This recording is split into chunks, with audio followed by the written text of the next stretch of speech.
خواب میں گندے کپڑے دیکھنا مختلف تعبیرات رکھتا ہے جو خواب کے سیاق و سباق اور خواب دیکھنے والے کی زندگی کے حالات پر منحصر ہوتا ہے۔ اسلامی خواب تعبیر کی روشنی میں اس کی کچھ ممکنہ تعبیرات درج ذیل ہو سکتی ہے۔ خواب میں گندے کپڑے دیکھنے کی تعبیر۔ ایک، گناہوں کی علامت۔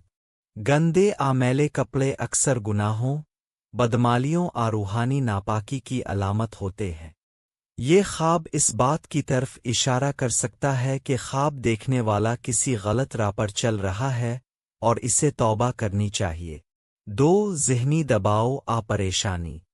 اگر کوئی شخص خواب میں خود کو گندے کپڑوں میں دیکھے تو یہ اس کی ذہنی الجھن، شرمندگی اور اندرونی بے سکونی کی نشاندہی کر سکتا ہے۔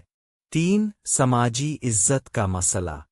گندے کپڑے بعض اوقات ذلت، رسوائی اور لوگوں میں عزت کے کم ہونے کی علامت بھی ہو سکتے ہیں۔ چار، توبہ اور صفائی کی دعوت۔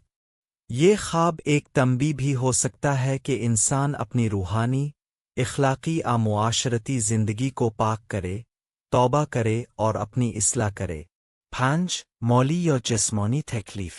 بعض مفسرین کے مطابق گندے کپڑے مالی مسائل اور بیماری کی بھی علامت ہو سکتے ہیں۔ خواب میں مختلف حالتوں کے مطابق تعبیر۔ اگر خواب میں دیکھا کہ وہ گندے کپڑے دھو رہا ہے، یہ توبہ، اصلاح اور بہتری کی علامت ہے۔